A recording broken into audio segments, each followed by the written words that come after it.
3 घंटे के लिए आप अपना घर छोड़कर कथा पंडाल में बैठे हो तो मेरा देवाधिदेव महादेव भी आपकी दुख की घड़ी में हर पल तुम्हारे सामने खड़ा मिलेगा। ब्राह्मण कुल में जन्मा था, ब्राह्मण के घर में जन्म लिया और जन्म लेने के बाद भी ब्राह्मण का कर्म नहीं कर पाया। ब्राह्मण कर्म से वंचित रहा। ब्राह्मण कुल में जन्म लेने के बाद अगर आप ब्राह्मण कर्म से वंचित रह भी गए तो मेरा कोई अगर ब्राह्मण कुल में जन्म लिया है, ब्राह्मण कर्म से अगर वंचित रह गया है, रह जाने दो, पर आप अपने मुख से किसी की निंदा मत करो कि वो ब्राह्मण होकर ऐसा कर रहा है, वो ब्राह्मण होकर ऐसा कर गया। हमें निंदा नहीं करनी।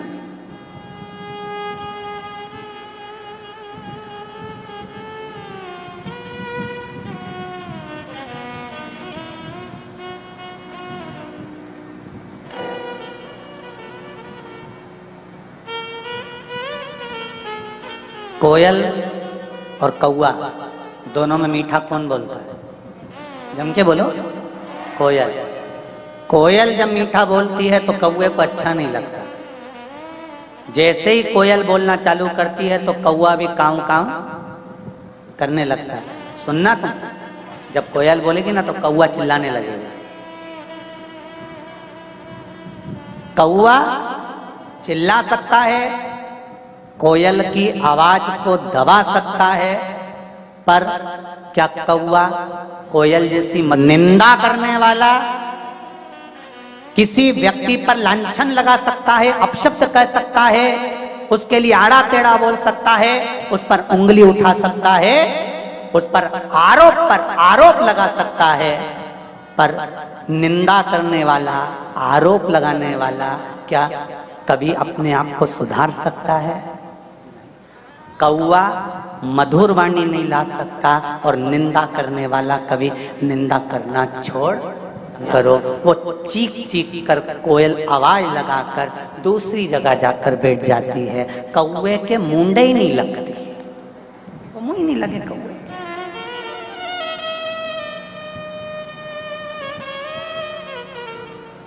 बोले बोले आग लगे बस्ती में, अपन रहो मस्ती में, क्या किसको रोइए चादर तान के निकालें।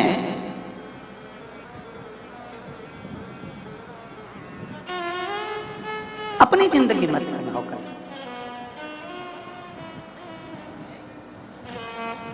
महाराज महाभारत के 96 नंबर के अध्याय में एक बड़ी सुंदर कथा है। अगर आपके घर में महाभारत की किताब हो, पुस्तक हो, पोथी हो, वैसे तो महाभारत की पोथी तुम्हारे यहाँ होगी नहीं क्योंकि तुम महाभारत ग्रंथ के अंतर्गत, काव्य के अंतर्गत वन पर्व के यात्रा पर्व में, यात्रा पर्व के 96 नंबर के अध्याय में एक सुंदर चरित्र वर्णन आता है शंकर के भगत का, शिव भक्त का।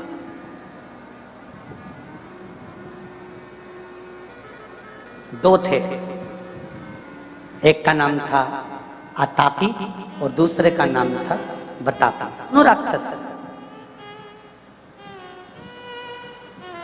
अतापी भी और बतापा। 96 नंबर का अध्याय महाभारत का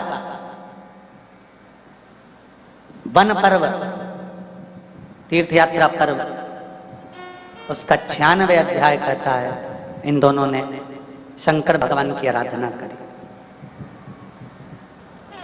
शिव से वर प्राप्त करने के।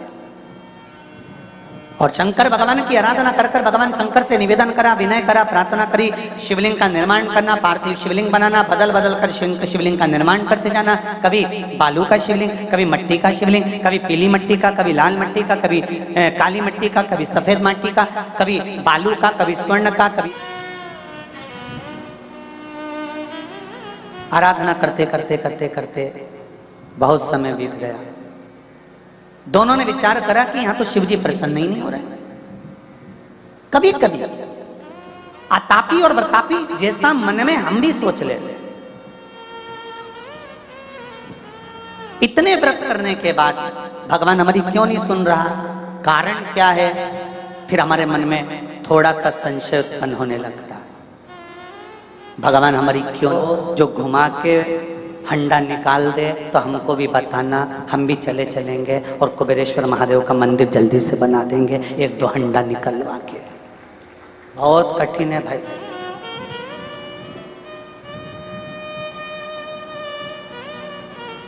विश्वास अगर करना तो केवल एक भगवान पर, देव अधिदेव महादेव, बाकी का सब झूठा। परिवार के लोग भी आग लगाकर शमशान, जब आग लगाकर चले जाएंगे तुम अकेले धधकती हुई ज्वाला में पड़े रहोगे। वो कहे ना, जब तन में उठेगी ज्वाला कोई पास ना आने वाला, भक्तों की सुन के पुकार रे तू नंदी ले कर आ जाना। मेरे दीन बंधु भगवान रे भक्तों की सुन कर आ जाना। तन में ज्वाला उठेगी, परिवार के लोग आग लगाकर चले जाएंगे, कोई नहीं रहेगा। तब शमशान में केवल आप और एक रहेगा, मेरा देव अधिदेव महादेव, कोई दूसरा नहीं मिलने वाला। वो तुम्हारे सामने होगा, कोई नहीं।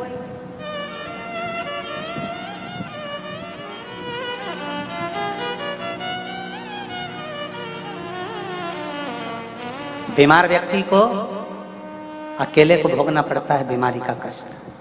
सही है कि गलत है? किसी के शरीर में रोग हो गया ना, उसे अकेले को भोगना पड़ेगा। डॉक्टर आएगा, इंजेक्शन लगाएगा, गोली वाला गोली लाएगा, बेटा पैसा लगाएगा, बहू सेवा कर देगी, बेटा बढ़ेगा, कोई दूसरा नहीं भोगेगा।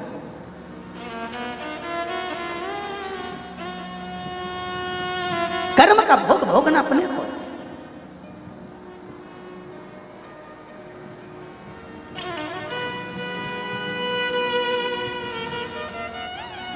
कितना एक चरित्र में कहा, दो मित्र है और एक मित्र धर्म से जुड़ा हुआ है, दूसरा मित्र गलत मार्ग से जुड़ा हुआ है।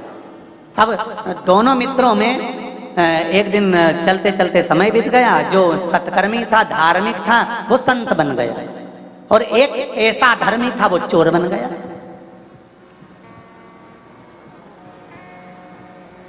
एक संत बना, अपने गांव में प्रवचन देने के लिए आए। बड़ा पंडाल बना, माइक लगा, स्टेज बना, सारा पूरी व्यवस्था करी गई। और व्यवस्था करने के बाद संत प्रवचन देने के लिए बैठे तो इसका मित्र जो चोर था वो भी कथा सुनने के लिए आ गया। उसने सोचा, यार बहुत दिनों के बाद मेरा दोस्त आया है और बहुत नाम सुना है उसका, बहुत प्रचलित हो गया, चलो जरा अपन भी चलते हैं। वो भी कथा सुनने बैठ गया। कथा चलते चलते चलते चलते कथा विराम पर आई और कथा में महाराज जी ने कह दिया, संत ने कह दिया कि मुझे यहाँ पर सभी भक्तों के लिए, गरीबों के लिए एक हॉस्पिटल का निर्माण करना है। पैसा जितने लोग बैठे हैं सब इकट्ठा करो। और डलिया भेज दी महाराज जी ने, लोगों ने उसमें पैसा डालना प्रारंभ करा। इसके पास भी डलिया आई, चोर के पास। इसने भी 10,000 रुपये निकाल लिए, बस डालने ही वाला था। इतने में इसके मन में आया कि बताओ, अलाउंस हो रहा है, इतना सारा डलते जा रहा है, 5 लाख, 10 लाख, 15 लाख इकट्ठा हो गया, तो मैं 10,000 काय को दूं। 5 रख लिए, 5 निकाल लिए।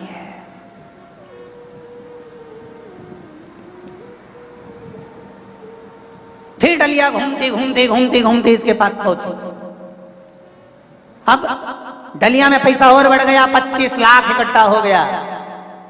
फिर इसके पास डलिया आई, इसने कहा लोगों ने इतना दे दिया, मैं काय को 5,000 दूंगा। उसने 5,000 में से 4,000 वापिस रख लिए, 1,000 निकाल लिया, 1,000। फिर डलिया घूमते घूमते घूमते घूमते पैसे के सामने आई, 30 लाख इकट्ठा हो गया। अब इसने वो 1,000 भी जेब में रख लिए। इतनी देर में चली गई लाइट। जो लाइट गई, चारों तरफ अंधेरा हो गया। 5 मिनट बाद लाइट आ गई, डलिया वापिस आई। ऐसा में एक ही क्लास में पढ़ते थे। मैं धर्म से जुड़ा था, तू अधर्म से जुड़ा था। हाँ, तू संत बन गया, मैं चोर बन गया। एक आवाज में इकट्ठा कर लिया। गजब का तू लोगों का मन बदल देता है, गजब करा तूने, क्या दिल की बात करी तूने। हाँ, खूब दिया लोगों ने। संत ने पूछा, तूने कितना दिया? तू मेरा इतना गुणगान कर रहा है कि मन बदल देता हूं, ये कर देता हूं, वो कर देता हूं, तूने कितना दिया बता? अरे निकाले थे 10,000 रुपए देने के लिए, फिर बाद में सोचा 5 दूंगा, फिर बाद में सोचा 1 दूंगा, फिर नहीं दिया। संत ने कहा तो मेरी जिंदगी को धिक्कार है, सारी दुनिया का मन बदला और मेरे दोस्त का मन नहीं बदला, तो काहे का संत मैं संत देना बेकार है। इतने में दोस्त बोला, नहीं रे ऐसी कोई बात नहीं है, मन तो तूने मेरा भी बदला है। जब लाइट गई थी, डलिया मेरे सामने ही थी, मैंने सोच लिया था 2 गड्डी निकाल लेता। मैंने सोच लिया था 2 गड्डी। प्रवचन देता है, कम से कम अपन नहीं डालें पर निकाले तो नहीं। मन मेरा चेंज हो गया। व्यासपीठ पर बैठकर बोलने से होता क्या है? संतों की वाणी सुनाने से होता क्या है? शिव महापुराण सुनने से होता क्या है? मैं निवेदन करूंगा, जिंदगी में एक बार शिव महापुराण की कथा दिल लगाकर सुनना। अगर ठेला चला रहे होगे तो 4 व्हीलर गाड़ी भी मेरा परमात्मा ही देता है। विश्वास मेरे शंकर का है कि वो दुनिया में किसी को खाली नहीं छोड़ता। जब चोर को कुबेर बना सकता है, रावण को लंका दे, मन चित्त और बुद्धि को भ्रम से हटाना और उसकी आराधना में लग जाना। जिस दिन तुमने शंकर के मंदिर जाना चालू कर दिया, उस दिन से तारीख लिख लेना कि इतनी तारीख से शंकर जी पे मैं जल चढ़ा रही हूँ, पशुपति व्रत कर रही हूँ, बेलपत्र चढ़ा रही हूँ, चावल का दाना चढ़ा रही हूँ, मूंग चढ़ा रही हूँ, एक फूल चढ़ा रही हूँ या बेलपत्र। जिस दिन से तुम शिव की आराधना चालू कर दो, उस तारीख से लेकर 3 महीने तक उस तारीख को मिलाने का प्रयास करना कि जिंदगी में संकट आया और कटा कि नहीं कटा, दुख आया मिटा कि नहीं मिटा, और लक्ष्मी की कमी थी तो पेट उसने भरा कि नहीं भरा। वो तारीखों को प्रसाद आदि में बिठाने में, पानी पिलाने में या कथा की डायरी में लिख कर रखना। आज की तारीख से लेकर कुछ महीने की बाद की तारीख मिलाना कि मेरे शंभू ने वापिस 1000 गुना कर कर लौटा।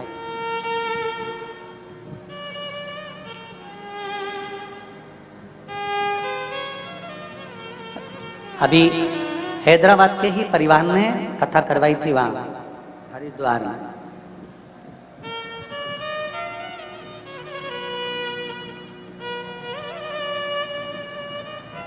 रखी है कि बाबा चाहेगा तो दूसरी कथा भी जल्दी ही करा देगा। ये शिव तत्व, ये ओघड़ी। बाबा निराली शान देखी है, तुझे देते नहीं देखा, पर झोली भरी वो क्या देता है, कृपा कम नहीं। क्या होता है शिव पुराण सुनने से? क्या होता है श्रीमद् भागवत और रामायण सुनने से?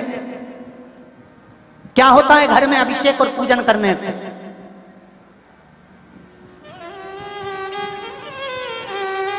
शिव पुराण कहती है ये दिल, ये मन, ये चित्त, ये वृत्ति, ये बदल जाती है, शंकर के चरणों में पहुंच जाती है।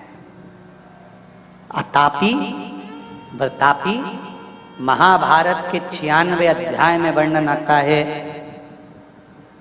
वन पर्व के अंतर्गत कि इन दोनों ने शिव की आराधना करी। मंत्र जाप करना, संध्या करना,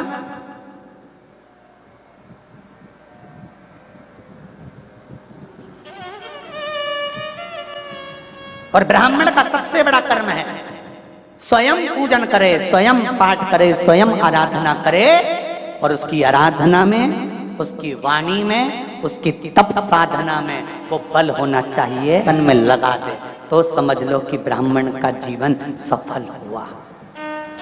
ब्राह्मण का जीवन सफल हुआ। बात बहुत जाना चाहिए। तेरे मंदिर में आना मेरा काम है और मेरी बिगड़ी बनाना, तेरा जाते रहो, दुख होना तो भी जाना, तकलीफ हो तो भी जाना, शरीर में कष्ट हो तो भी जाना, और प्रसन्न होकर जाना। जिसके पास में धन नहीं होता, आज समझ गए ना तुम, एप्पल का मोबाइल, ठीक है, जिसके पास पैसा ही नहीं है, धन ही नहीं है, संपदा ही नहीं है, किराए के मकान में रहता है, अरे दूसरे की गुलामी करे और मालूम पड़े सुंदर 4 व्हीलर गाड़ी से नीचे उतरे तो दूसरे को तो खटकता होगा। ईमानदारी से तो बोलो रे, खटके कि नहीं खटके। उसी तरह शरीर में जब कष्ट हो, बीमारी हो, घर में संपदा नहीं, धन नहीं, दौलत नहीं, पैसा नहीं, दुख पर जा, ले जा मेरी तरफ से दे दे।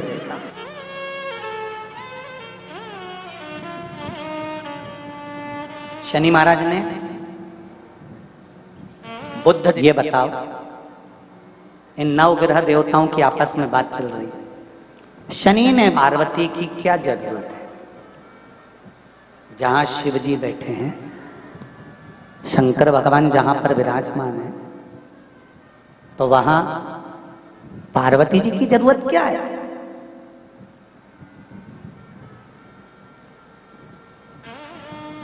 जब